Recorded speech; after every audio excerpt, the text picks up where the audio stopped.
All right, Ms. Watlington, you ready?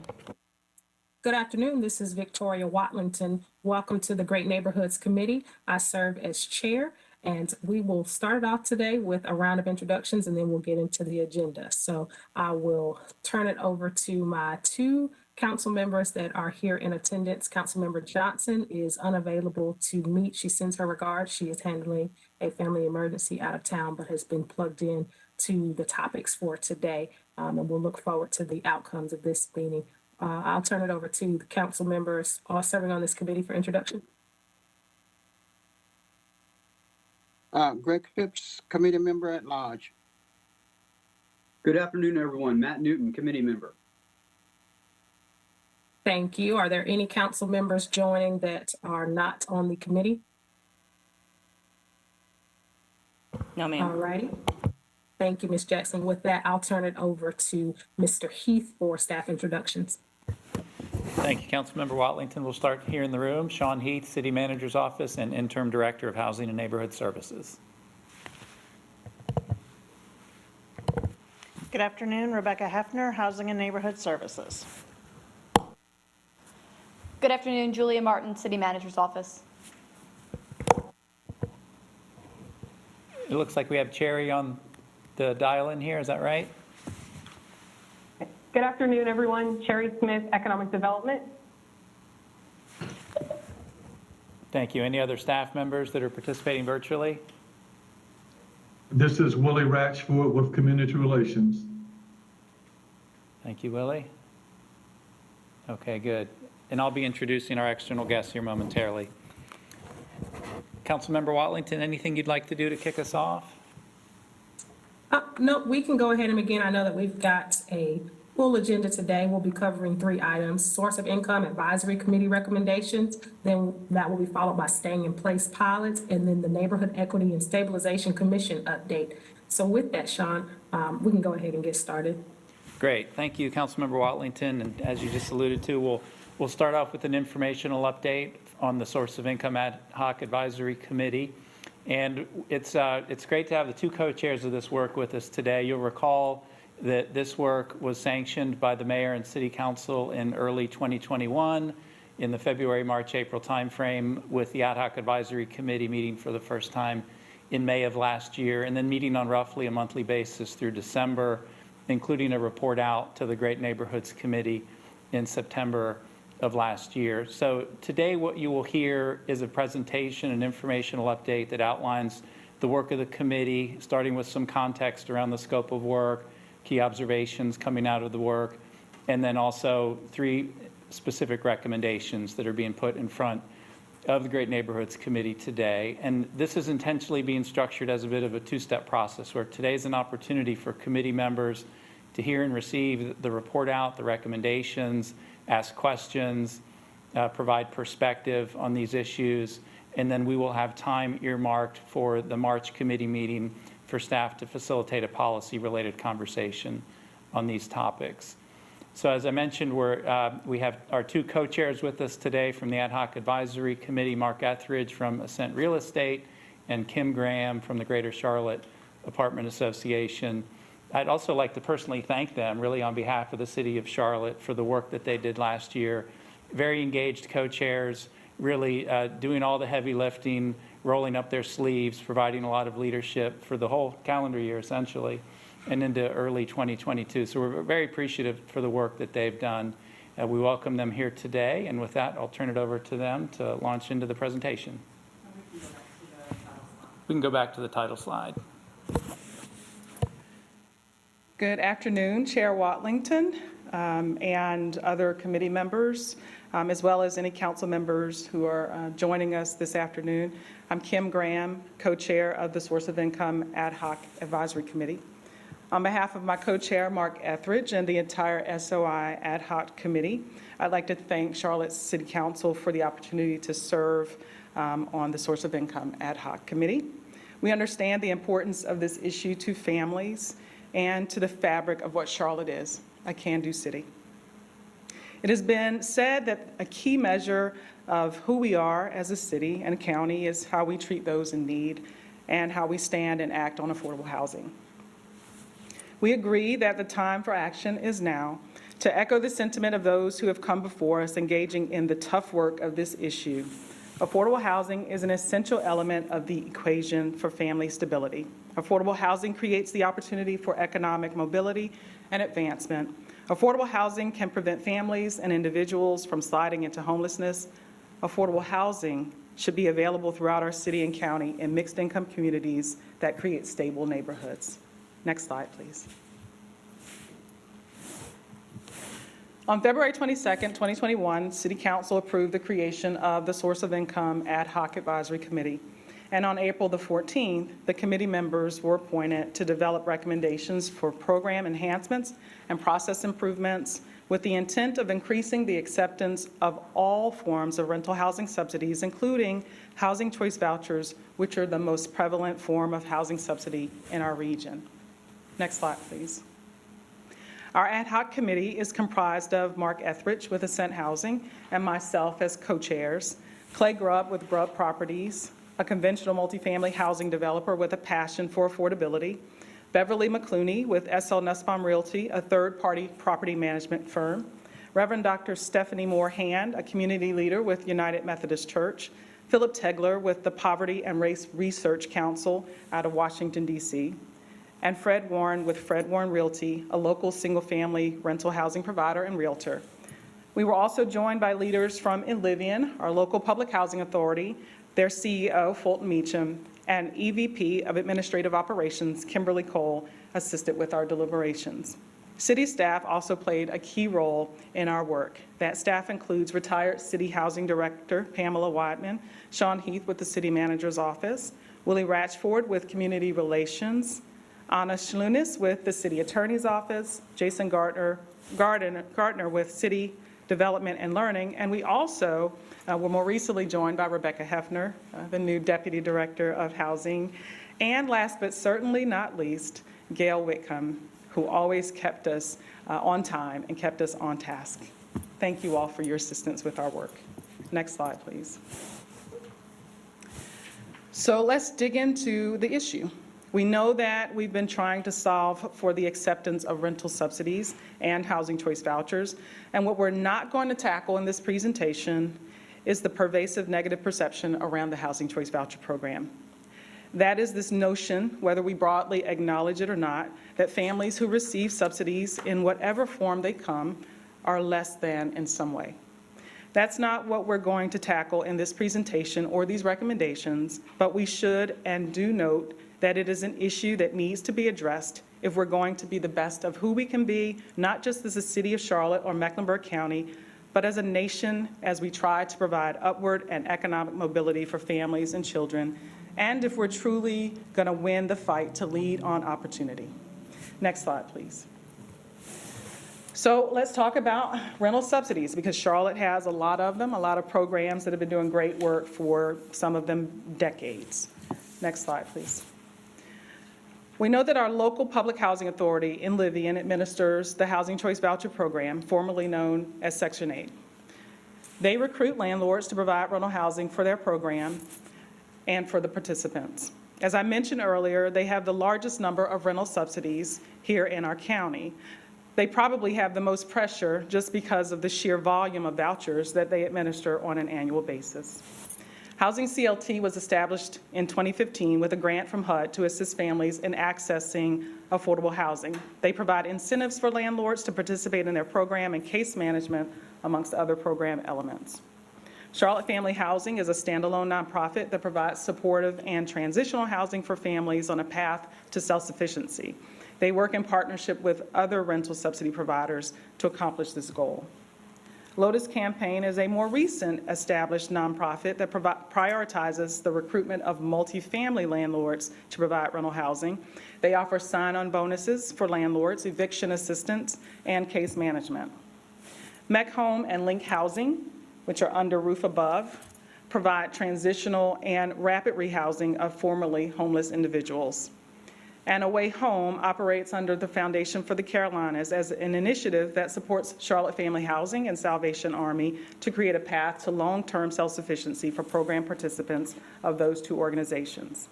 Away Home is best known for providing gap funding between the rent that a tenant can pay and the fair market rent being asked by a landlord. Next slide, please. I want to pause for a moment to speak to this image. This slide is truly indicative of what families who live in subsidized housing look like. These are not stock images. These are real pictures of real people who live in rental housing paid for with a subsidy. And I think it's important to see this and see these images because there's not one type of person or family who lives in subsidized housing. There are families with single mother-headed households or a father and mother together. There are varying races and ethnicities and ages. There is no one face of subsidized housing.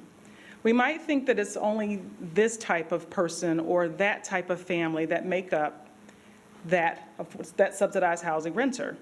And the reality is that perceptions, especially the bad ones, are often not the reality.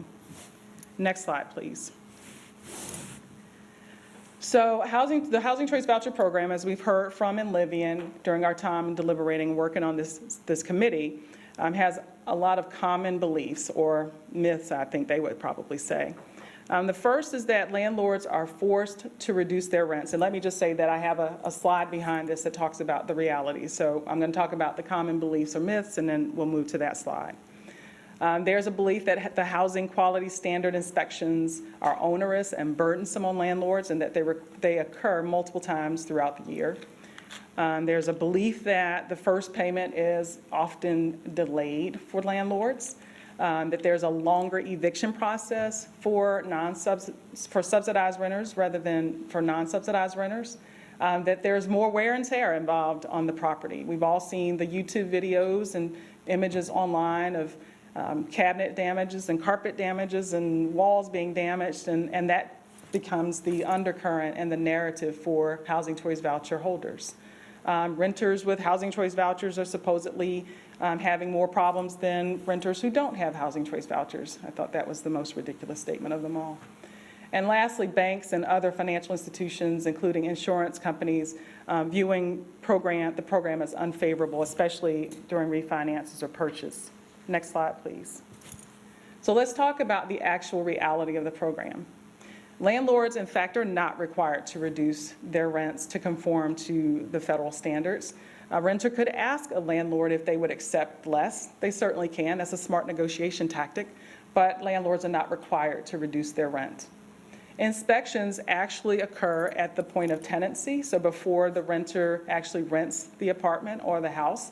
And in Livian, they're actually biannual inspections that are new under the new standards that Livian has brought in under their program enhancements. And that predates this work that we've done as a committee.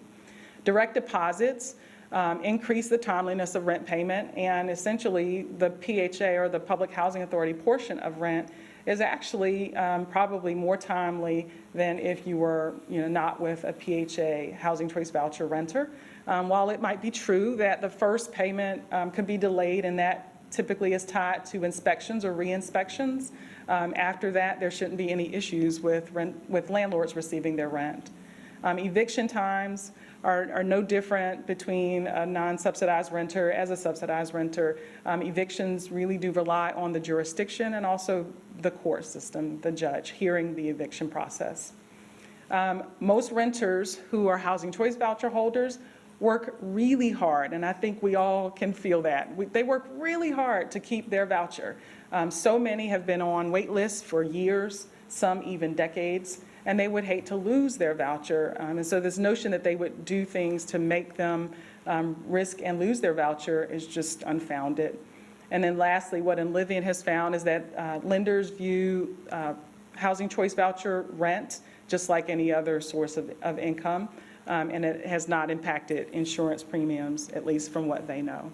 Next slide, please. So we were provided some data from Livian about success rates for their housing choice voucher holders. And we thought that it was important to share this to really speak to the need for what we're trying to do and the recommendations and the strategy that you will hear for implementation. Because a 73-day search for an apartment or rental home is a scary prospect. What are families doing in that time? Where are they living? How are they providing for themselves? What's the school situation like if they have children? And so to the extent that we can reduce or eliminate that wait time, that search time for those families, we want to do that. But Livian found that between 2017 and 2019, that there were 204 households that were unsuccessful in utilizing their housing choice voucher. And that is really scary and unfortunate. But even more than that, the 73 days average that they're finding for their housing choice voucher holders to find somewhere to live is also just concerning. I think we need to, though, acknowledge that Charlotte has an affordable housing crisis, and whether you're trying to rent conventionally with $1,200 or whether you have $2,000, it's hard to find an apartment to rent in Charlotte. It's just not there.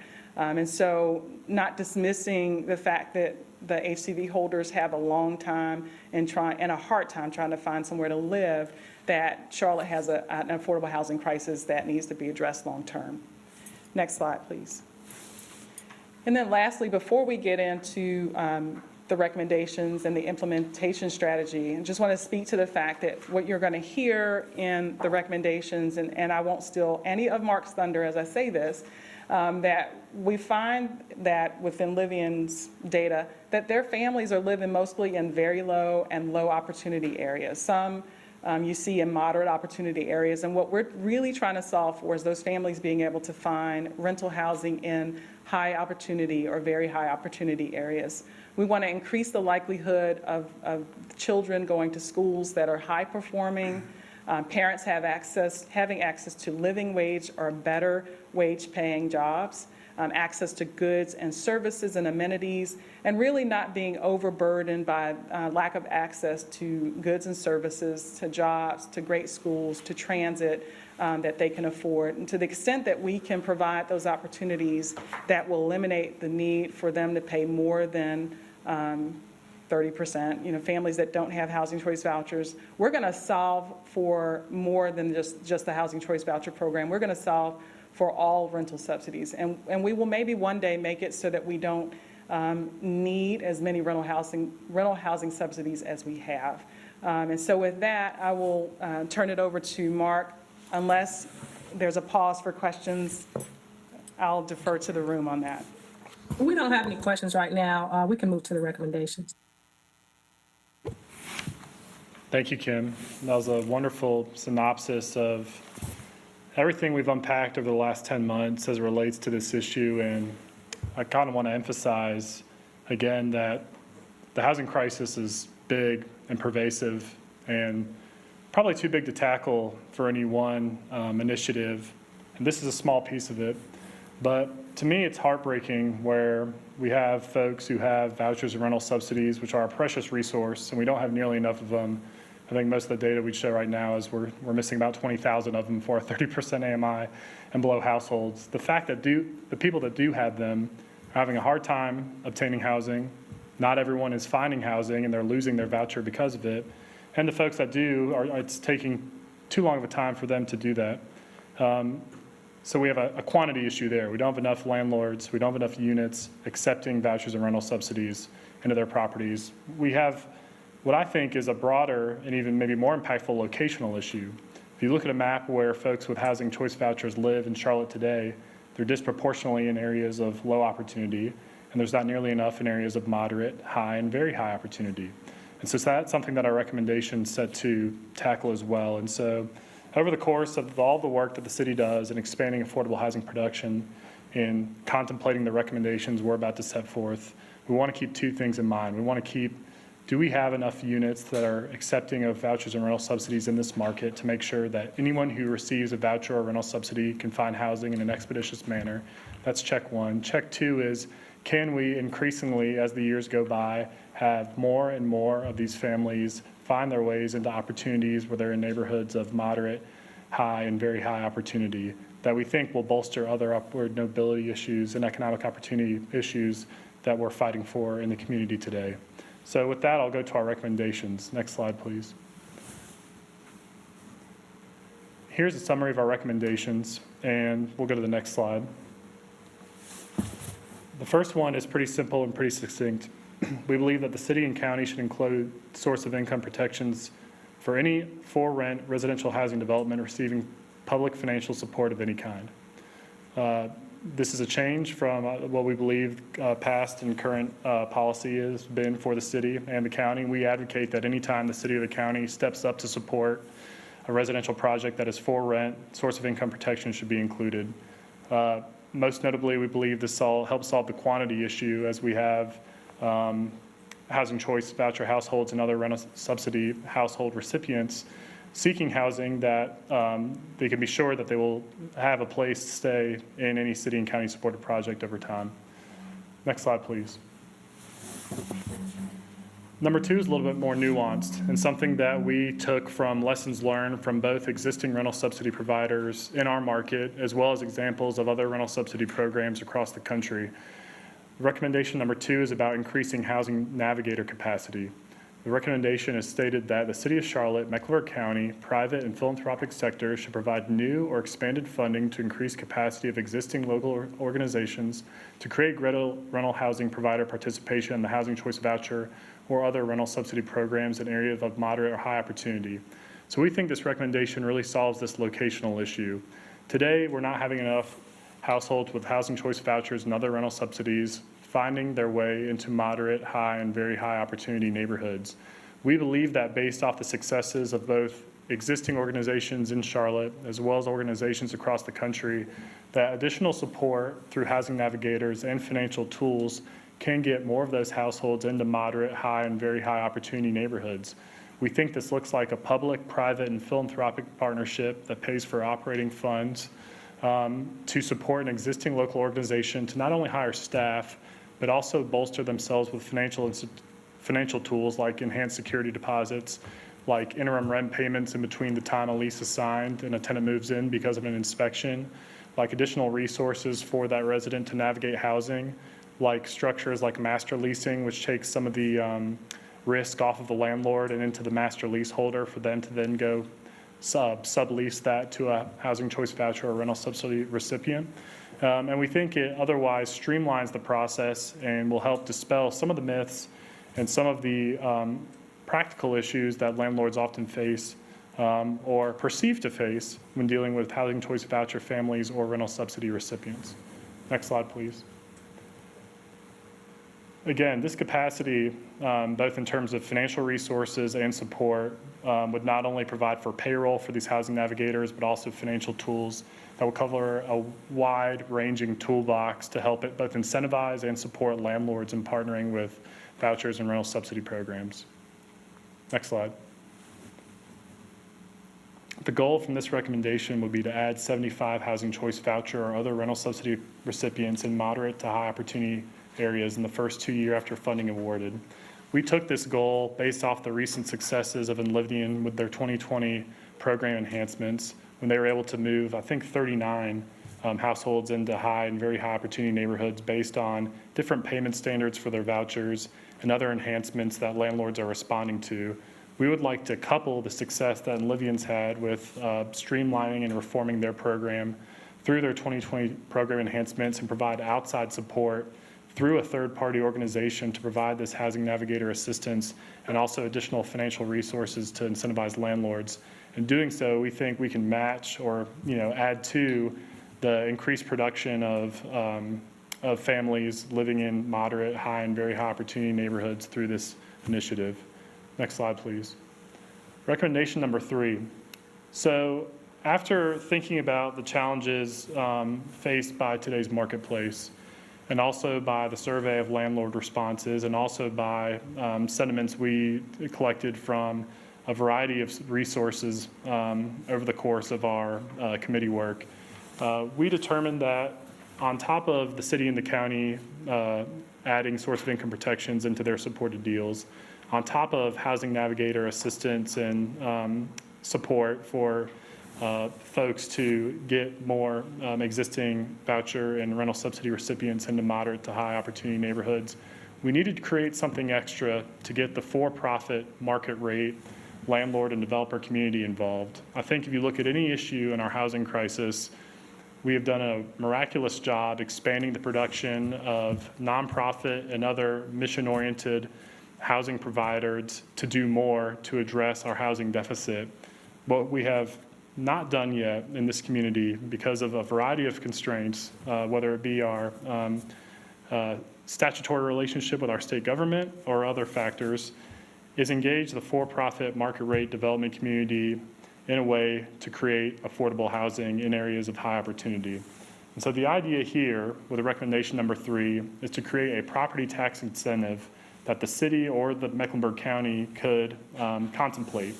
And this property tax incentive would create incentives for any new housing development in a high opportunity area that sets aside at least 5% of their units for 30% AMI and below households who have a voucher or a rental subsidy. In exchange for that, they would receive a property tax reimbursement for a minimum of 15 years that equated to 25% of either the city or the county share of property taxes, depending on which body enacts this policy. Housing providers would only receive the reimbursement once all their set-aside units were occupied by eligible households. Said another way, if you said you were going to lease to 15 families at 30% AMI and below with rental subsidies or vouchers, you would have to fill those 15 units before you're eligible for the property tax reimbursement. And it would last for the same duration that your commitment lasted towards. And it should be developed in a way to remove barriers that would not inhibit housing providers from participating. And so with this recommendation, we immediately took input from staff, including the legal department. And I will say in developing this recommendation in the course of the end of last year, we have uncovered some roadblocks from a statutory perspective about why the city may not be able to enact this policy themselves. So the way that we'll talk about this as we get into the recommendation and implementation steps is for this committee to consider it and make sure that all of the legal obstacles, real and perceived, are flushed out before enacting it. And if those obstacles seem insurmountable, to visit it and lobby for the county to consider it, who may have more statutory flexibility than the city does. The beauty of this incentive, in our opinion, is to not only capture the for-profit market rate developer community, which produces the most housing in any given year, is going to produce the most housing in any given year, is developing the most housing in high opportunity neighborhoods, to give them a small financial incentive in exchange for setting aside units to 30% AMI households that will then be equipped with the best opportunities for upward mobility and social capital by proximity of living in these developments. We also want to acknowledge that even with the program enhancements that Enlivian has made in recent years, their payment standards, even in high opportunity neighborhoods, may not be enough to meet where today's market rents are. So not only would a property tax reimbursement structure be able to close the gap from an underwriting perspective for a developer to offer a rent to a voucher that might be $100 or $200 a month less than what the voucher can pay, it also could create above a break even or a net positive for the landlord to incentivize them into participating. With that, I'm going to go quickly into the implementation phase that we recommend tied to each one of these initiatives. Next slide, please. And just as a process check, this is Watlington. We've got 11 minutes left on this topic and want to make sure that we give council members any time for discussion. Thank you, Councilmember Watlington. Yeah, with that, I'll say our implementation strategy on recommendation number 1 is very straightforward. And I think most of your questions may be helped answered as we talk about the implementation. So it may not be crazy for us to go ahead and start fielding your questions and allowing some of the implementation slides to help answer them where appropriate. Okay. I see Councilmember Phipps has his hand raised as well as Councilmember Newton, so I'll go to Councilmember Phipps first. Yeah, can we go back to slide 10?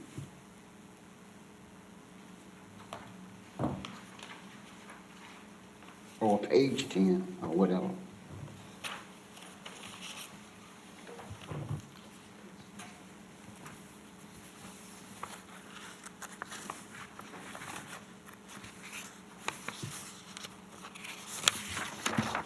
Can we get there? There we go. Okay, yeah.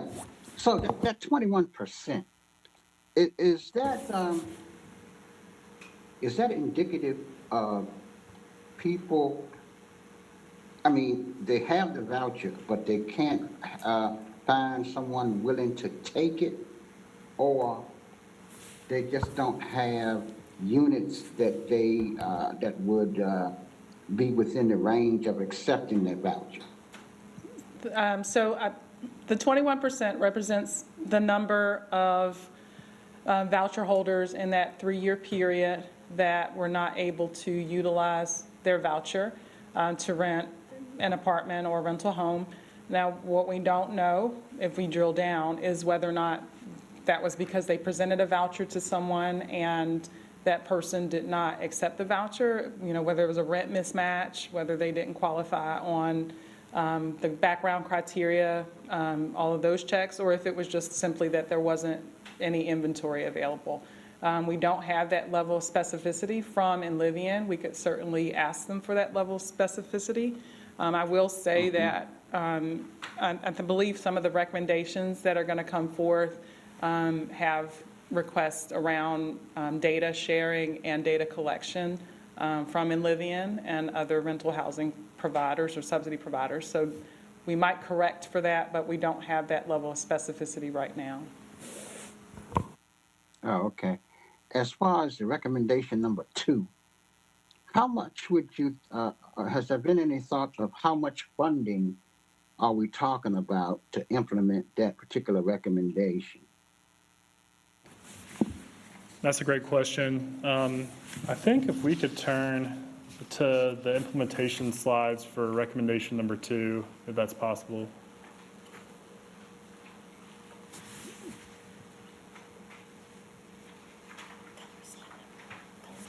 Oh. Slide 21. 21, 22.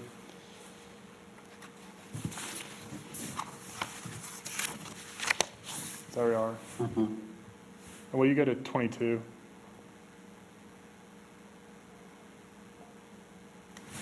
So we didn't outline a number.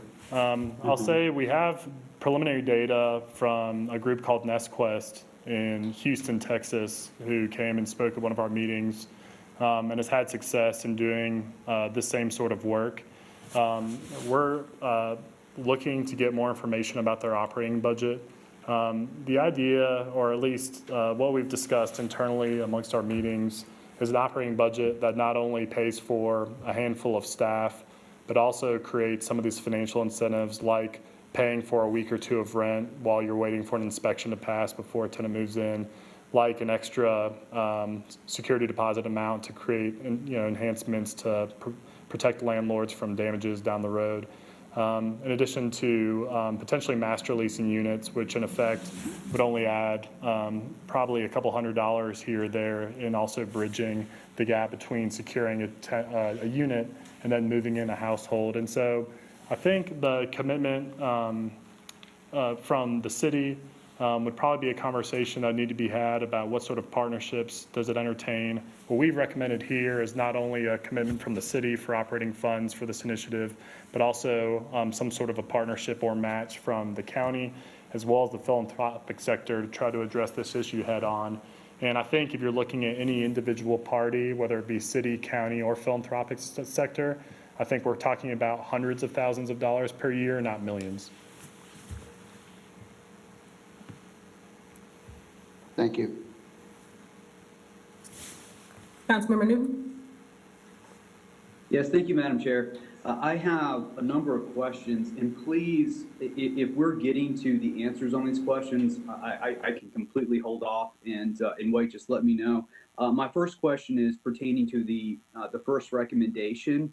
I was wondering what those. So I would imagine we're probably going to hear more about what these protections are going to be. Is that correct, Mark? And I was wondering, would we also hear more about what penalties will attach for violations of these protections?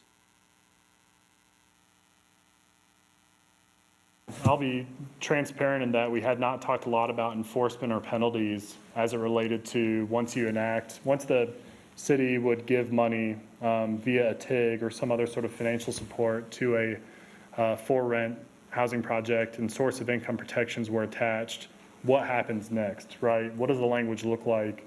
How does monitoring and accountability and compliance work?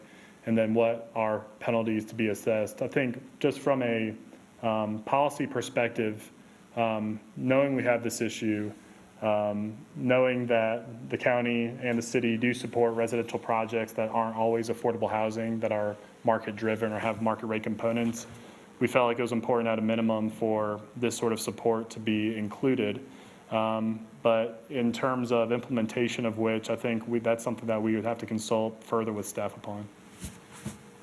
Yeah, I think that's really important because it's been my experience over the past 4.5 years that there have been times where landlords and housing or agencies have skirted our rules, and they do it willfully, understanding that our penalties aren't a deterrent or are not enough of a deterrent to curb those abuses. And I just want to make sure that we're going to be moving forward with protections, which I think is very important to do, that we have penalties in place to ensure that people fall in line with those protections.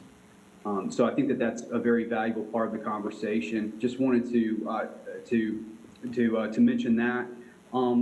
Do we have a timeline? So when it comes to recommendation number 2 and the additional support for navigators, do we have a timeline for when we would proceed forward? So assuming that is a proposal that we adopt, do we have a timeline for moving forward on how we budget for that? Is that something that might happen this year, or are we talking about that being a more kind of a longer process to realize? Well, I'll tell you what we've offered as a recommendation is to let an RFP process inform the budget and inform the fundraising need. And so in our minds, what you would do is you would solicit proposals from existing organizations that do work that's analogous to this in our community today. You would describe the outcomes you want to see and have them create a proposal about how they would accomplish it. based on the impact or the input from those proposals, you'd get a pretty good guideline about how much money is involved and assess what the city might be willing to contribute and what it might seek to ask of the county and the philanthropic sector in terms of partnership. The timeline for any of that is certainly subject to your all's calendar and your all's priorities. But I would say the way we've written it and what I personally believe is that an RFP process should inform the budget and then the fundraising should occur from there, because folks are doing work similar to this in the community already today. They have a firm grip of what it costs to hire someone, what sort of financial tools are going to be most impactful that are specific to this market, not Houston, not another municipality across the U.S. And I think that real-time data will give us the best picture about what is really needed to affect the change that you want to see through this recommendation.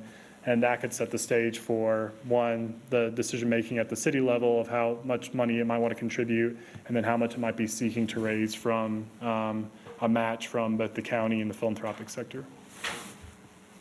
Okay. My next question, so it does sound like this could take a little bit longer than, say, an approval that we as a council make and then consider for this year's budget. Granted, maybe this is something that, an RFP is issued and responded to, and this process happens very quickly, but it sounds like it probably would take a little bit longer. My third question pertains to high opportunity areas and how those are defined in recommendation number 3. I was wondering, do we have a sense of what parameters or guidelines there will be in defining that term, high opportunity area? It's a great question and something we discussed at the committee level. Kim, I'll invite you to help supplement my answer if needed. But, and Livian has the definitions for how they designate neighborhoods and areas based on opportunity that they use to assess their payment standards for the Housing Choice Voucher program. You could use those same criteria, or you could choose not to. And so I think the city has a choice if they are going to tailor any one of these initiatives to neighborhoods they deem to be of moderate or high or very high opportunity, based on the criteria that it thinks is most relevant. There are precedents, like I said, from Livian, which you could follow, or you could come up with your own definitions. And so we have not prescribed to do one thing or the other, but what we can say is there are precedents out there for how other folks qualify it. It may make a lot of sense, or the city may choose that they want to see something different based on other priorities it has or other work that's analogous. And I would just recommend that whatever we decide on, that we choose a definition that Livian can quantify. So we probably need to be apples to apples on this, because if it's a mismatch, then they won't be able to give us the data that we would look for in terms of reporting success. Absolutely. My final question is kind of pertaining to the scope of these protections.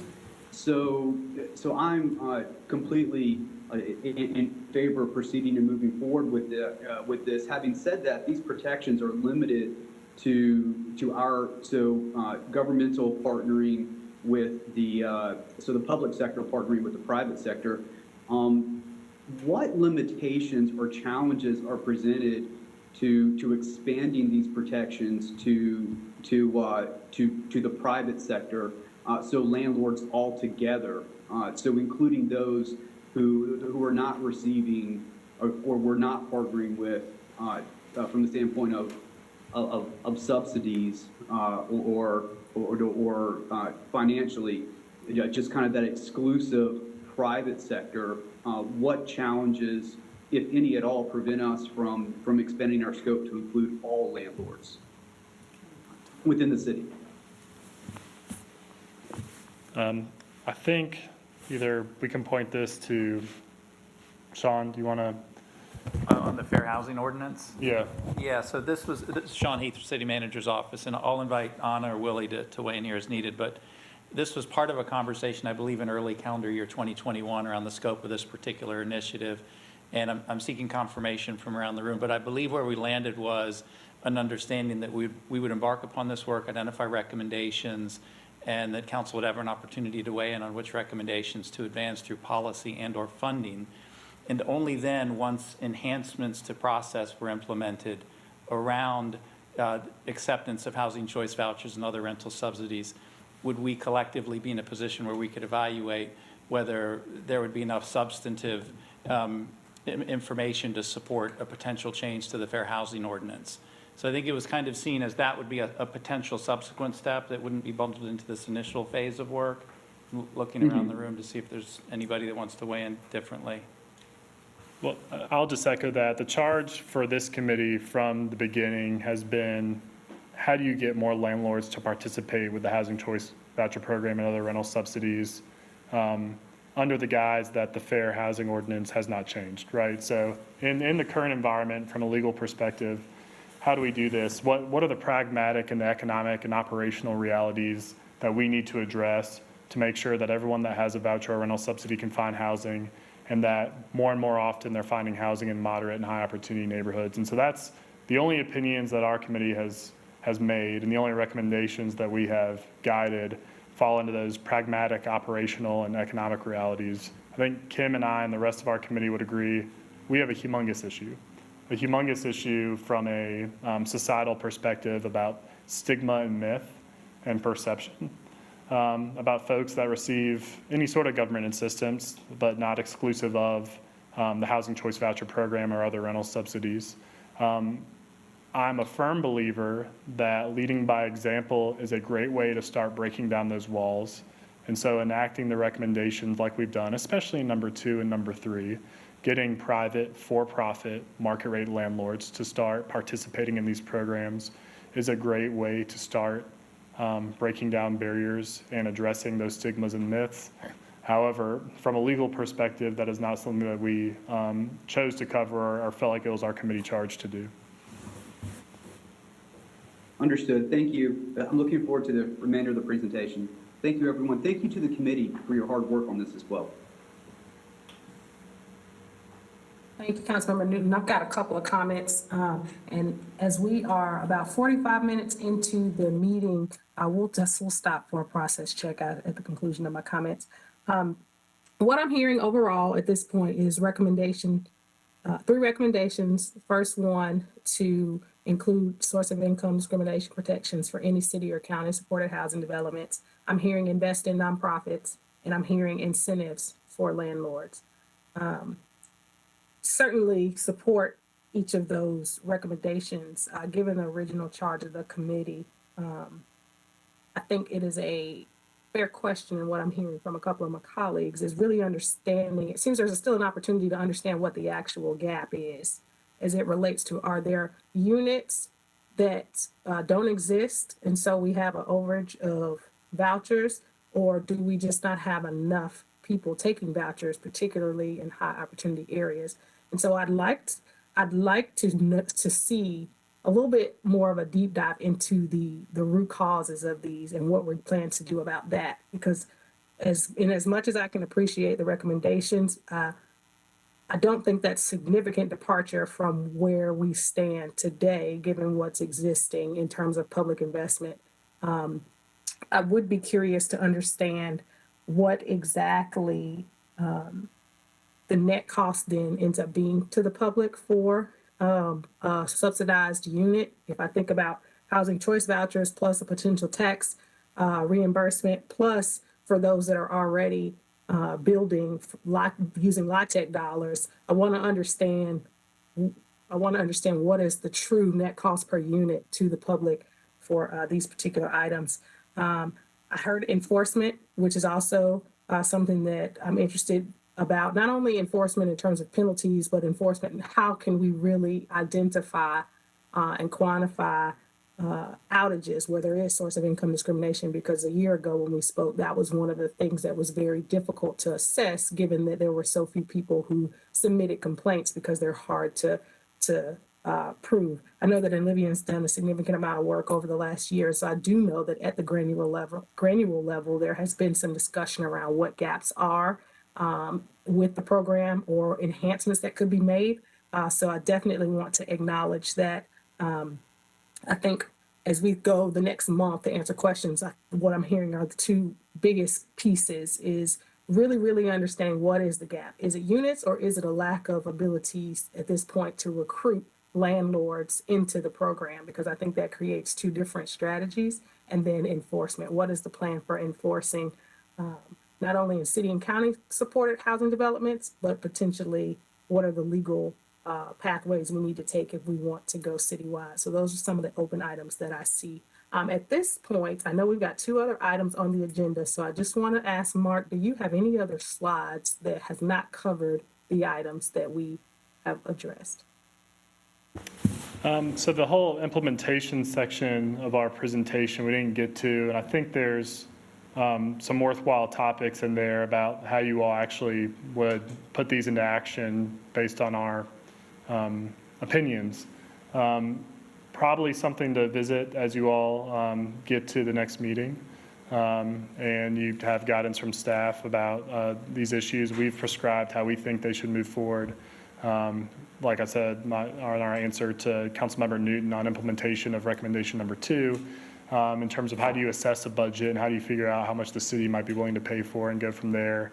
You know, that's outlined in that recommendation. Recommendation number 3 is very nuanced, right? Because we think we have a good idea for a clever property tax reimbursement structure that is modest but effective. However, we know there are statutory challenges for the city to enact it, so it may be something the county needs to champion, or else there might have to be something that is different but analogous to it. And so I would just encourage the committee to look at the implementation section as we've run out of time for this discussion today. And both Kim and I will be happy to answer any follow-up questions as you guys continue to have this sit with you over the coming weeks. Okay, so what I'd like to do, if you all are still able to hang around, is let's pivot to the other two items, and with the remaining time, pending those two discussions, would like to come back and finish up with this, with the implementation slides for the remainder of the meeting. Sean, is that something that we can execute? Absolutely, Councilmember Watlington, and if you're okay, we can jump right into the stay-in-place pilot discussion. Perfect. All right. I think instead of a real long introduction here, I believe the content is very well done, and Julia and Rebecca are going to do a wonderful job going through it. So, Julia, I'm going to hand it off to you. Sure, thank you. Good afternoon, Julia Martin, City Manager's Office. Rebecca and I are going to tag team this presentation. I'll do the first part and then turn it over to her to talk about where we think we are going with this. So if we can go to the next slide, please. So I'll touch on the program history and then speak, about our approach about staying in place, and then Rebecca will take the investment and community engagement. So you can skip 2 slides ahead, please. Oh, back one, sorry. So just a reminder about the program history. There was $7 million that you all approved in the FY 2022 budget to support staying in place through the corridors of opportunity. Rebecca came to you all in the summer to provide a quick update on where we were, and the gist of this presentation was really to share an update about the displacement risk dashboard, which is something that we launched in the summer. And what this does is combine factors from the city's housing locational tool, which looks at things like price changes in neighborhoods, with some of the metrics from the city's comprehensive plan. And so that looks at more vulnerability factors like racial mix, education attainment in certain neighborhoods. And so what we determined was we identified 3 pilot geographies. I'll speak a bit more about those on the next page. And then my final point here is in October of 2021, we launched a survey in those 3 neighborhoods and really talked about 3 different levels of engagement and asking questions for the households. So one was the household level, who lives in the household, a bit of information about the income, employment status. And then the next was about the property. So are you a renter or an owner? Do you have any concerns about your property? And then the third was a bit about neighborhood perception. And so this was to really try to get at how people feel about their neighborhood, how they feel about changes happening in their neighborhood. And so with that, I think probably an important thing is to note that we did proactively provide people information if they indicated for example, that there was someone who was unemployed in the household. So if they provided their email, we proactively sent them some information about where they could go to get some workplace training or some help with their resume, things like that. So next slide, please. So this is just a bit of a reminder for everyone. So the blue are the areas that we identified in June of 2021 that were at risk of displacement. The purple are our existing corridors of opportunity geographies, and then the yellow are our 3 pilot neighborhoods. So those are Washington Heights, Hidden Valley, and Winterfield. And so these were, strategically selected because they are all adjacent to existing corridors of opportunity, and they all have a bit of a different housing mix in each of those neighborhoods, different size neighborhoods, different mix of renters and owners, different mix of single family versus multifamily units. And so we felt that these 3 areas would be, interesting for us to deploy some programs and see how they impact individuals in those neighborhoods. Next slide, please. So this is just a really high-level overview of the housing investments that we have available to us right now. Rebecca will speak a bit about the PAYGO portion today, but just a reminder for you all, in addition to the $7 million that was provided in FY 2022, we have a bit of money left over from FY 2021. There's also $17 million in ARPA available, and then there's also Home ARP, and Sean will be coming to you at the strategy session in March to provide a quick update in that. So, all in all, almost $40 million available to us right now to support housing. Not all of this is dedicated to staying in place, but just wanted to level set that we have, a variety of resources out there and really thinking strategically about how we can maximize across different funding streams. And the final thing I'll say on this is, these funds here are over and above what we already provide to housing every year. So we already do existing rehab, existing down payment assistance, existing emergency repair, and so all of this is in addition to the existing resources that you all approve every year through the budget process. Next slide, please. So how we thought about staying in place was intentional. It really is how we're thinking about it is that top bullet. So focus is on providing an opportunity for residents who want to stay in place to stay in place.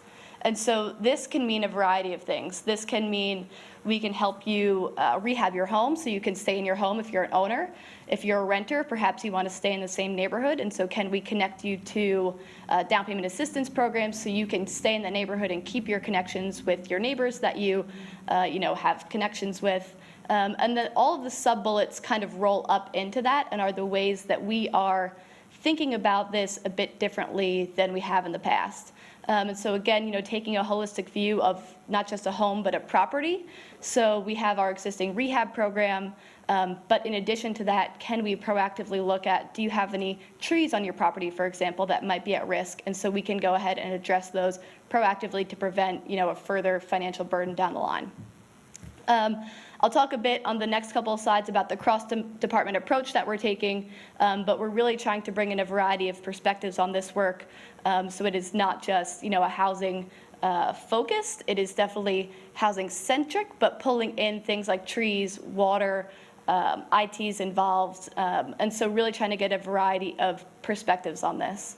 Again, engage the community. So we were intentional about going out and providing a survey, talking with residents before we came forward to you all with any kind of investment strategy. And then, all of the 3 geographies are adjacent to corridors, and so really trying to align with the corridors and the playbooks to make sure that we are maximizing and capitalizing on any other work that is happening in those neighborhoods. Next slide, please. So again, here's our internal work team.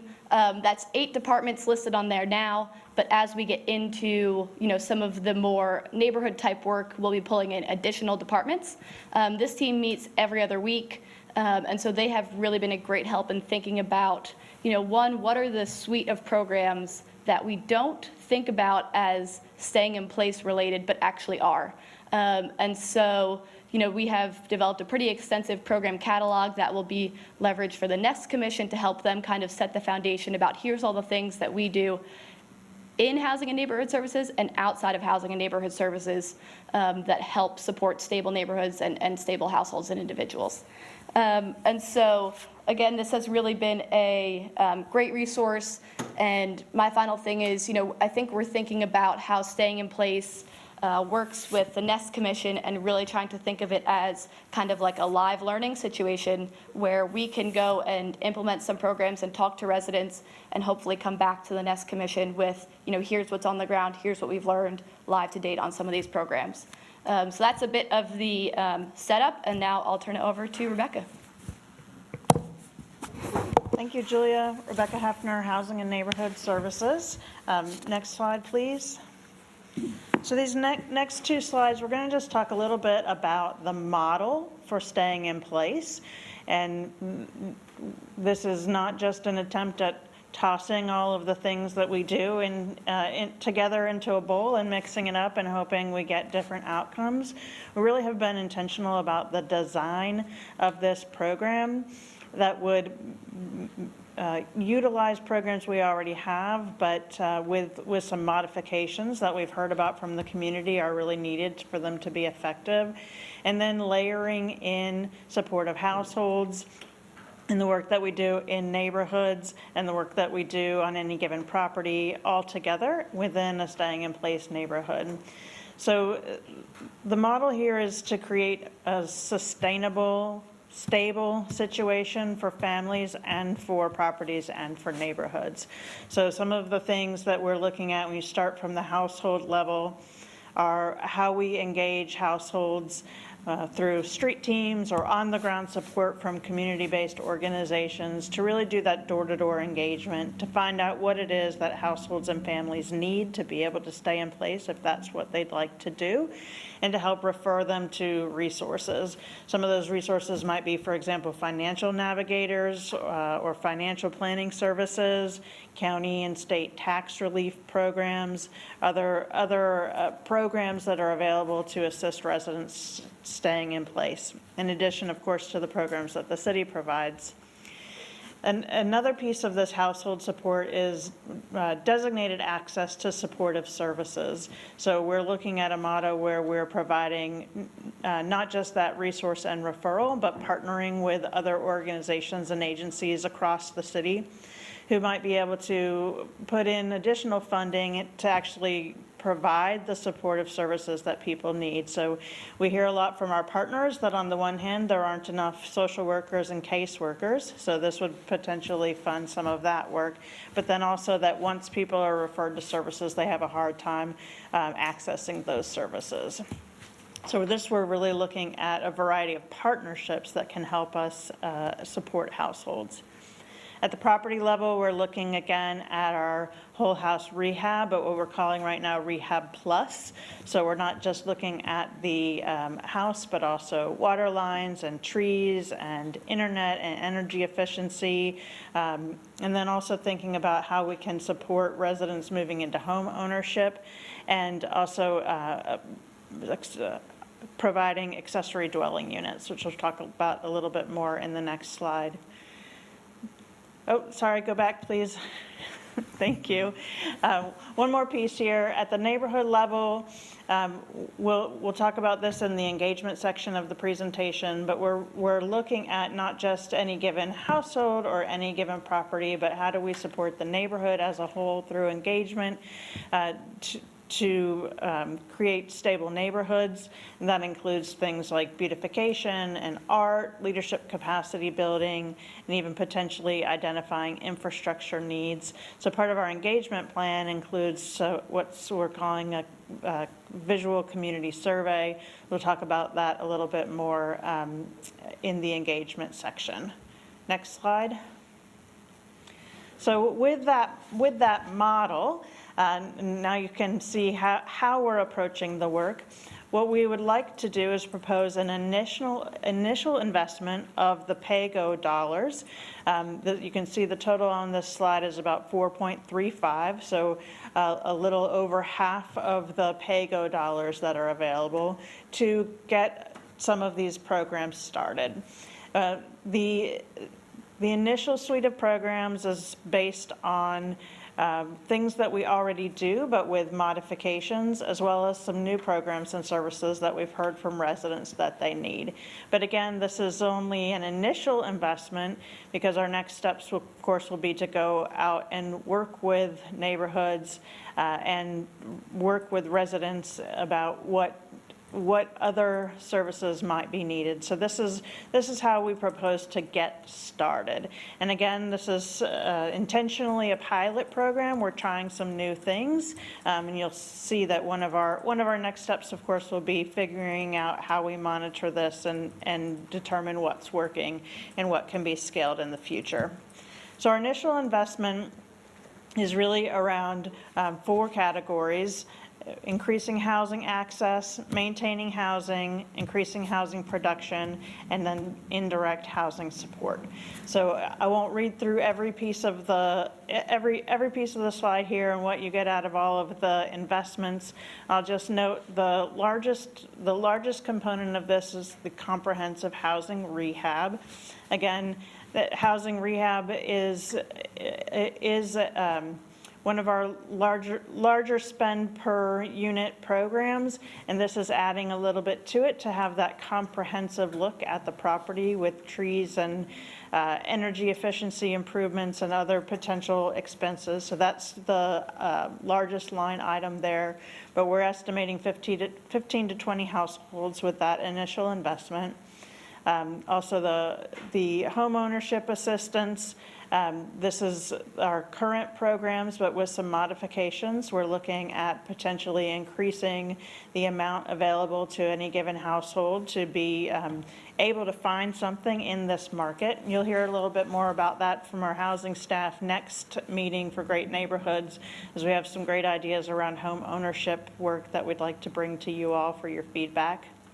Again, emergency repair and acquisition rehab resale. These are 2 programs that we currently do that we would be looking to increase investment, particularly in the staying in place neighborhoods, but not necessarily only within them. The accessory dwelling unit pilot is an exciting opportunity to look at how we use accessory dwelling units to both provide an income source for a homeowner and also provide a rental, affordable rental opportunity potentially for another resident. We have plans to work with the current regulations in the draft UDO and do some a couple of pilot ADU options, including a potential design competition. So lots of exciting work there, and we think that this initial investment would get us started for around 4 to 5 units. We have our teams working really diligently on the program design there, where we actually think we can set that up as a revolver and have a very minimal cost into the future, but that's just to get us started. We have some additional then indirect housing support needed for this initial investment. One is rehab capacity building. I don't know if any of you all have tried to get a contractor anytime in the last year or so, but it isn't easy. So we've got some creative options for how we can increase capacity for contractors who are working specifically for the city on rehab projects, and then also some temporary staff support there. That rehab capacity building is probably the most key part of this. In order to get moving, we really need to be able to hire contractors. So we've got staff kind of taking a look at a lot of creative options there and think with that initial investment we could get started. Then there's some investments here around engagement and outreach and technology. Again, the ground game that I referenced on the previous slide, as well as the resident support services that I talked through on the previous slide. So I'm going to pause here. There is a section on community engagement that I'd like to give you a little bit more information about how we're going to work in each neighborhood, but we'd like to pause here today. We're looking for the committee's endorsement in terms of the initial approach and the model and the initial investment. And of course, this will come back to you as we learn and are able to implement some of the engagement activities and find out more from the residents. Thank you. Councilmember Newton? Yes, thank you, Madam Chair. So I've had a number of residents of Winterfield reach out to me and express frustration with the pilot. The reason being that this having been initially instituted back in, I guess, last July, possibly conversations occurring even before that, I think the understanding was that demonstrating a need, that need would be addressed rather than surveys and continued discussion. I know that the need does exist. That's why we have identified Winterfield and these other areas for the pilot program. So many residents have reached out to me and have asked me, when will the funding be available? And so I don't know if that is something that is valuable for the purposes of this discussion, other than to say that folks are ready for us to fund this. And I noticed that our action today is simply informational, and I'm wondering, when are we going to actually be asked to take action to fund this pilot? Seemingly everyone's understanding was that this was funded via our budget last year, but it's sounding like maybe it's not, and that we still need to take that additional step. And I'm wondering, what's the time frame for that?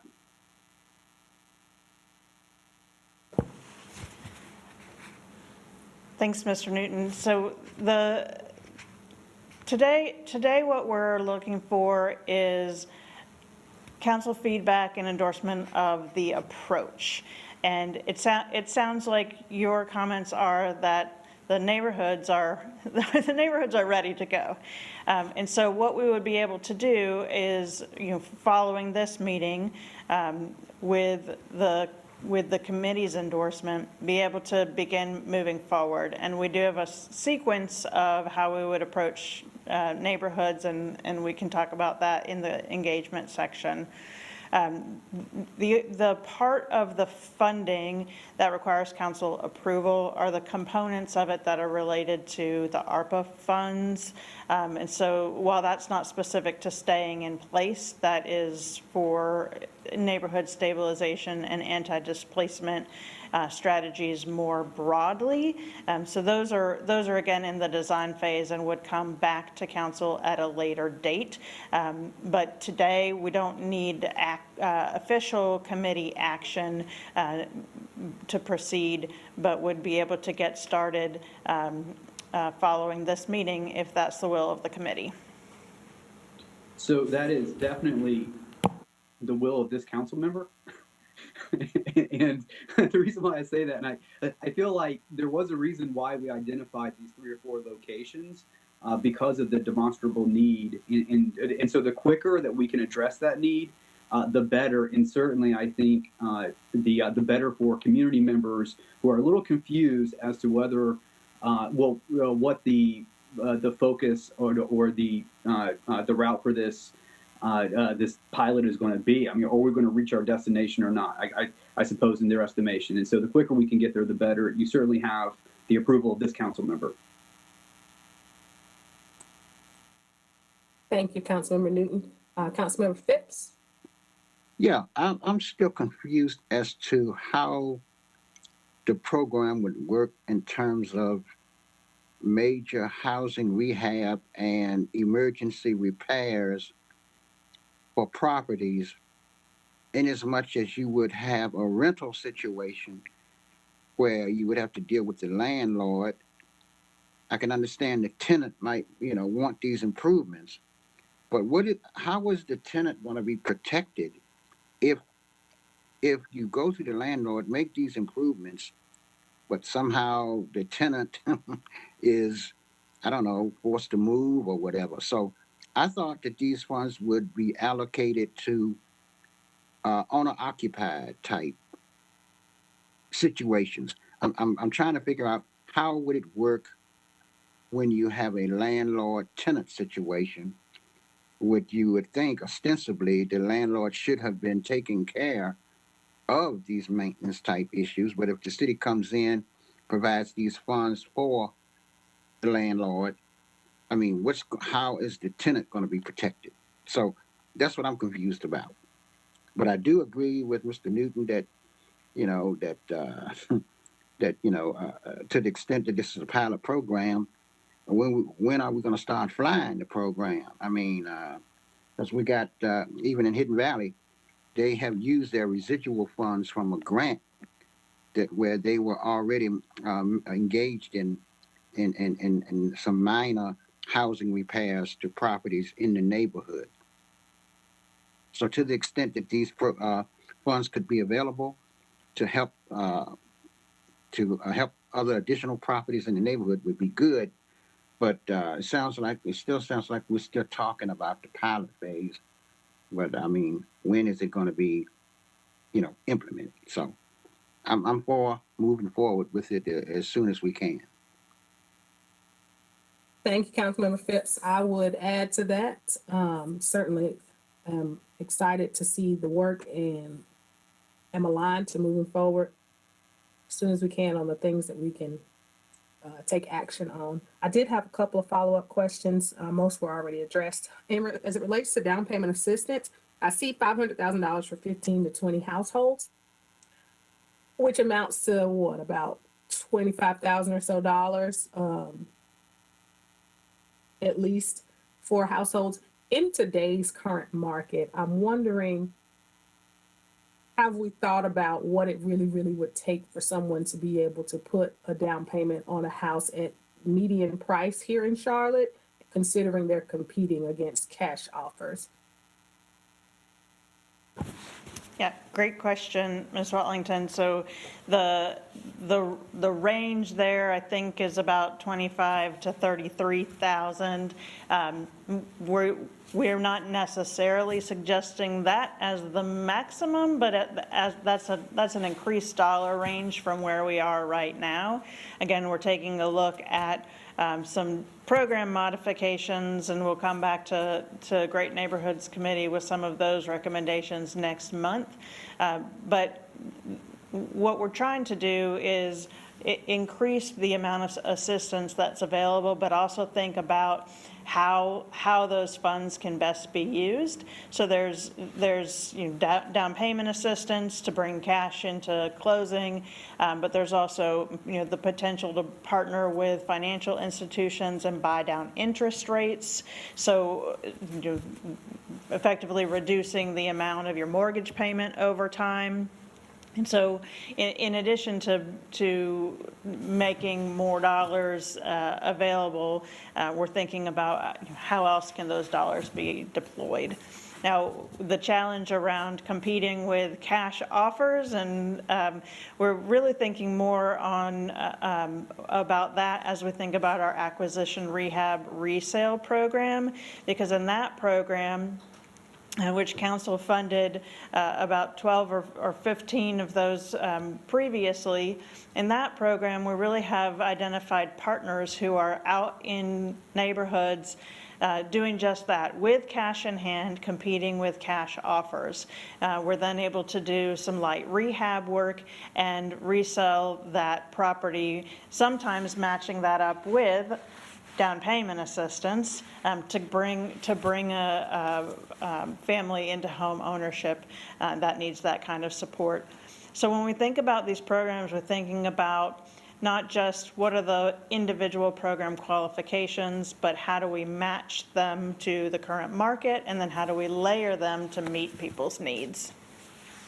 Awesome. I also think about, as it relates to financial institutions, how do we partner with them to create new products that could possibly make traditional home buyers more attractive in the market. So I'm glad to hear that you all are having those discussions about what kinds of financial products could be available.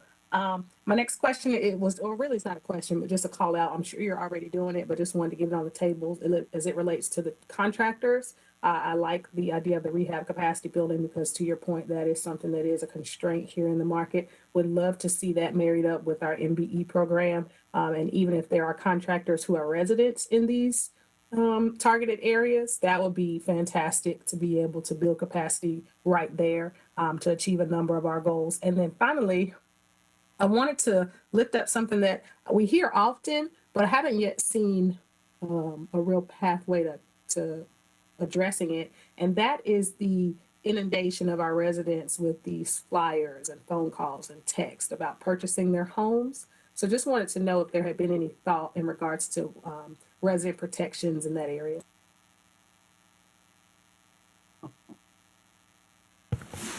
Thank you for that comment. I think it's one of the reasons why that door-to-door ground game in the neighborhoods is so critical to help residents understand what their rights are, what's available to them, and how to protect themselves. Okay, I'd love to see that. All righty, I don't. Yeah, this is Greg Phipps. Go ahead. I'm still very much interested in the answer to my question about how the tenant will be protected in situations when if we fund property improvements through the landlord. So hopefully we can get an answer to that, and maybe in a subsequent meeting of council or this committee. Thanks. Sure, Mr. Phipps, and I can address that here, and then we can have more discussion about this. Currently, the programs like comprehensive housing, rehab, those are designed for owner-occupied dwellings. The programs that we have for renters are right now are either helping renters find a pathway to home ownership, or providing supportive services or resource and referral. We're hopeful that through engagement in the neighborhoods, we'll identify other pathways to support rental households. But currently, things like housing rehab are for owner-occupied dwellings.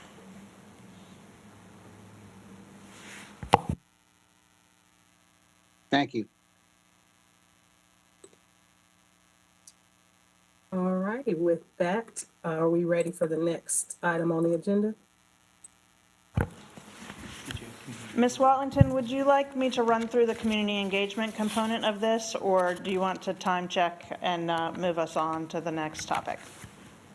Oh, I'm sorry, I thought you were finished. Go ahead. Sure. If you could bring the slides back up, I'll run just quickly through so we can talk a little bit about community engagement here, especially Mr. Newton, to your questions about when neighborhoods will be hearing from us and have an opportunity to participate. I'm on slide 12. Thank you. So the engagement sequence is set up such that we would start with engaging with leaders and stakeholders in the neighborhoods, followed by the neighborhood engagement phase where we work with residents on the visual community survey, followed by individual household engagement. Although, as Julia mentioned, we have done some individual household response based on the surveys that came in. Next slide, please. Our plan is to begin work in our pilot neighborhoods in a sequenced way, starting with Hidden Valley to have that neighborhood leader stakeholder meeting in March, followed by Winterfield kicking that off in April, and Washington Heights kicking off in May. Next slide. Next slide, please. And the next step after that was what we referenced earlier, the visual community survey. We'll be working with neighborhoods to build neighborhood teams that can be supported by staff and do walkthroughs of the neighborhood to identify opportunities and projects that the neighbors would like to see, particularly things that are can be funded through neighborhood matching grants or placemaking grants, but also to address any immediate needs around health and safety or to support education around code compliance. Next slide.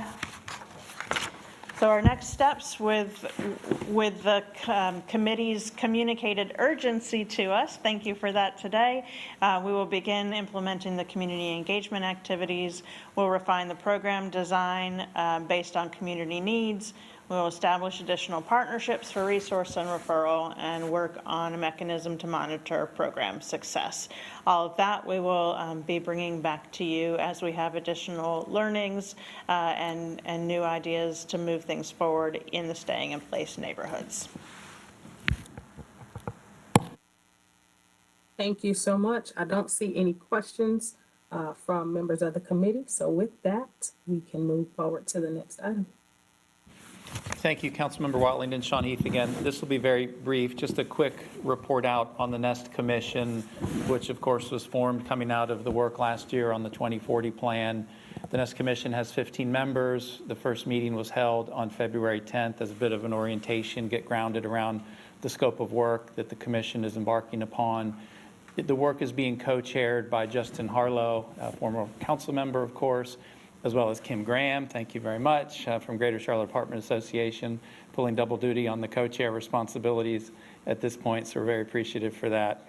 We will meet on a monthly basis for the foreseeable future. The next meeting will be here within the next couple of weeks, and it'll be an opportunity in meeting number 2 for the Nest Commission to really dig into the existing toolbox of programs that the city of Charlotte has in place today that are focused on anti-displacement, since we're not starting from scratch on this issue.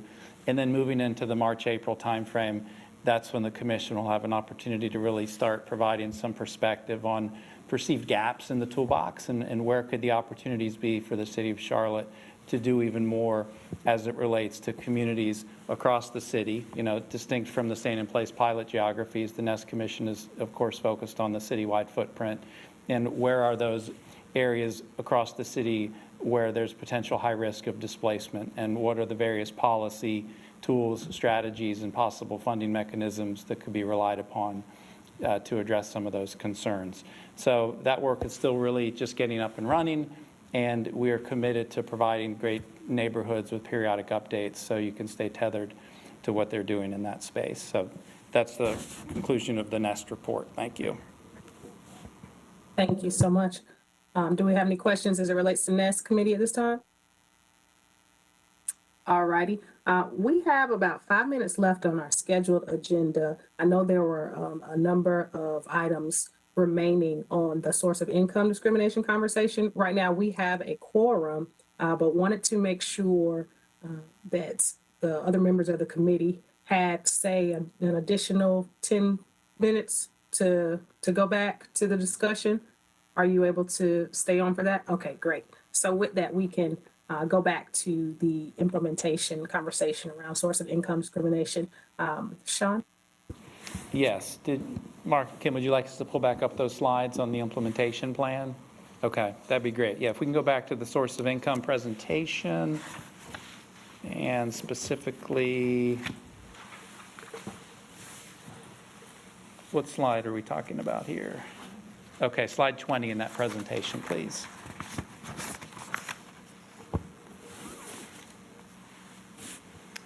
Thank you. Yeah, so just bringing it back, the way we wrote this presentation was we had our recommendations, then we had steps for implementation. That's where we are here. The implementation for recommendation number 1 is very straightforward. It's essentially a policy action. And then once the city would weigh taking that policy action, we'd encourage the city council to advocate the county to do the same thing. Next slide, please. 2 is a little bit more nuanced, and we touched on this a little bit in conversations with Councilmember Newton earlier. The first thing we'd recommend doing on number 2 is issuing an RFP to existing housing support organizations. We'll say we did make a distinction that we don't think a new entity or a new nonprofit needs to be created. We think there are existing nonprofit entities doing this sort of work, and we think bolstering and adding capacity to their existing infrastructure is the right approach versus creating some sort of new enterprise. City would then evaluate proposals based on their ability to fulfill the goal of increasing voucher and rail subsidy households in moderate high income areas. It would assess the operating budget of selected proposals to determine funding needs, and then take that operating budget and partner with the county and the philanthropic sector to raise and award funding. Next slide. An important piece of this, and we talked a little bit about compliance and accountability and enforcement. is on this slide. And I think what recommendation number 2 really speaks to is not only how do we increase the amount of resources to get voucher and renter subsidy households into better neighborhoods. It's also how do we ensure that those investments are being coupled with continued investments and attention on the part of Enlivian and other rental subsidy providers. And it's also a lot about this stigma and myth busting that we've been talking about so much on this topic. And so we recommended establishing reporting requirements and protocols to monitor operations of housing navigators and the rental subsidy providers, setting metrics to assess operational effectiveness of rental subsidy providers, and streamlining inspections, payments, and other components of the housing process. What we don't want to do is have the city, county, and philanthropic sector raise money to support housing navigators that are housing residents with vouchers, and then the voucher or the rental subsidy programs are not living up to their end of the bargain, right? And so as long as everyone is fulfilling to the best ability their mission, payments are being made on time, inspections are expeditious, there's increased support from this third-party entity doing that, we think more landlords are going to participate, but if one chain in the link is broken, it's not going to work. Working with landlords who participate through this initiative to collect input for pilot evaluation and highlighting their success. Again, we think one of the biggest ways to dispel myths and break stigmas is to show voucher and rental subsidy recipients having success in high opportunity neighborhoods, in brand new developments, and showing those landlord partners having a positive experience. Initiating education and communications plan in conjunction with that to help dispel those myths and reduce stigma, and facilitating the evaluation of outcomes for housing navigator services and households supported to inform future investments and scale what works. Next slide. Recommendation number 3, we touched on this a little bit, but just to re-summarize, we want to do this property tax reimbursement structure using the city's dollars. And I'll give you some simple math of how this reimbursement structure works. Think about a 200-unit apartment complex that's built brand new in South End. The property tax bill for that brand new 200-unit apartment complex is probably around $400,000. $160,000 of that goes to the city. If the city were to have enacted this, you would be asking for a 25% reimbursement of that $160,000 or $40,000 per year. What that $40,000 per year does, it basically makes up a deficit of what we think is probably an average of $2,400 per year per tenant for those voucher families or rental subsidy families to live in that apartment community. That's about a rental gap of $200 a month. And so if the landlord would normally lose $24,000 a year, 2,400 times 10 units, which is 5% of the property, they're actually going to make $40,000 back through this property tax reimbursement structure, which equals a positive income of $16,000. And that's kind of where this property tax reimbursement structure math shakes out. Now, if the city can't do it because of statutory obstacles and you explore it with the county, the math is very similar, except for the fact that the county actually collects around 60% of property taxes, not 40% like the city. And so instead of the reimbursement being around $40,000 a year, it'd be about $60,000 a year on the county side, creating a little bit larger of an incentive for a landlord to participate, which may be a good thing. If the county is not there or has statutory limitations or other obstacles in enacting a policy like this, you would want to revisit how to mirror this structure in another way that gets around current statutory limitations. And there's a variety of ways to do that, a lot of which speak to the broader affordable housing crisis, but not necessarily to this specific issue of source of income discrimination. But it's something that we would advocate that the city and the county champion in trying to figure out additional ways to house 30% AMI households in new developments in high opportunity areas. So that is essentially the summary of our implementation steps, but we think it's useful context as you all think about the recommendations proposed and how to potentially move forward in deliberations on any of them.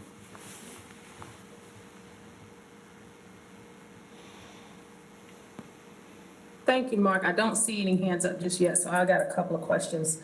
Your example was extremely helpful in terms of contextualizing what this incentive could look like. I did have a couple follow-up questions in regards to it.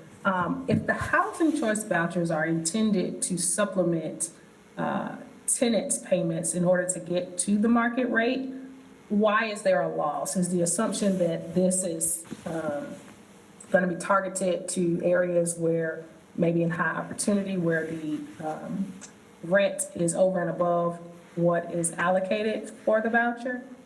That's right. So recommendation number 3 is only for new developments in high or very high opportunity areas. And so that, it basically means where rents are going to be the highest. And the reason we wanted to put it in new developments is, one, we're not getting any rental subsidy or voucher supported families in those developments right now. 2, we thought it was more politically feasible for you all to consider reimbursing a portion of new tax revenue versus existing tax revenue, right? So if the city's used to collecting a set amount of property tax revenue, it'd be hard to give that up. But if a brand new property is created and has increased property tax revenue, it may be more digestible for the city or the county to lose 25% of it for a period of time. And because they're going to be in high and very high opportunity neighborhoods, the rent's going to be high. And I will say, Livian has done a wonderful job, and we're very lucky to have a public housing authority that has a move to work designation, which means they're allowed to increase their payment standards in high opportunity areas. And they have tried their best to meet where the market is. But as we know, the asking rent in Charlotte went up in the last year by 15%. And so there is nothing that they can do with the finite amount of dollars that they receive from HUD to be able to keep pace with the precipitous year-over-year rent growth, especially in high opportunity neighborhoods, especially on new developments. And so the arithmetic we've done is we've said, and Livian's payment standards in our best neighborhoods are very high, but they're still probably $200 a month short of where the market actually is today. And that's why any landlord, not only are they not accepting vouchers or rental subsidies because of stigma, there's also an economic reality that says for every other unit that might be collecting $2,000 for a 2-bedroom, and the voucher may only pay $1,800. And so this property tax reimbursement structure would help circumvent that. I see, and is this to the exclusion of those properties that are already built with LIHTC dollars? That's right. So I heard your comment earlier, and yeah, I want to make sure we're clear. We don't think this is meant to couple other city or county investments that already have source of income protections tied to them. This is really meant to be for for-profit market rate developments that have no other form of subsidy or public sector support attached to them. So really just think about every 5-story mid-rise apartment you drive by down South Boulevard right now that is 100% market rate today. That is who we are targeting for this program, assuming that those geographies fall in the high or very high opportunity neighborhood designation. Gotcha. I see Mr. Phipps' hand is up. I will defer. Yeah, you led off the presentation on this about the negative perception of the vouchers, and I'm wondering, it looks like in recommendation number 3 that you've taken this proposal to take concrete steps to communicate and dispel some of those myths. But have we engaged in any type of effort to that in that regard earlier? I mean, in previous, have we actually gone out and tried to educate people to try to dispel any of the negative connotations associated with voucher acceptance in the past? So, Mr. Phipps, that's an excellent question. And what I will say is that in our discussions within Livian, they've done their part. They've produced videos. They've funded radio flights. And they host symposiums with potential landlords or other landlords who have no interest in participating in the program. I think the reality is that these perceptions, negative or otherwise, have been decades in the making. And it's going to take a concerted effort that isn't just falling on Livian's shoulders, because I think we need the private sector and we need the public sector. We need faith houses and we need market rate developers who can say what I said earlier today about the families who receive subsidy to live in rental housing. Those families who have gone from rental housing with subsidies to own homes and to do great things, and the children that they've raised who are making a mark in society. I mean, it's going to take a while, and it's going to take a collaborative effort to get that message out there. But I don't think it's beyond our reach. I just think it was slightly beyond the scope of what our committee thought was achievable, pragmatically speaking. apart from Enlivian and the other voucher providers, has the apartment association initiated any kind of efforts in that regard? Well, I will say that 4 or 5 of the rental housing providers, the subsidy providers, are members of our apartment association. And so I take a lot of pride in sitting here saying that we need to do something collectively about it. I took great offense to a very public statement that did not make it into this presentation for good reasons. And I stand behind that, right? And so I'm prepared to step up and stand behind those things and rebuke those comments that are not indicative of who our rental housing subsidy families are. And I'm happy to enlist you and the rest of this community in doing just that. But that's a fair question. Thank you. Thank you so much. Well, we appreciate you all coming and bringing the recommendations. We look forward to the deliberations over the next several weeks and to revisiting this next month. Thank you all for joining us for today's Great Neighborhoods Committee. We will see you next time. Okay.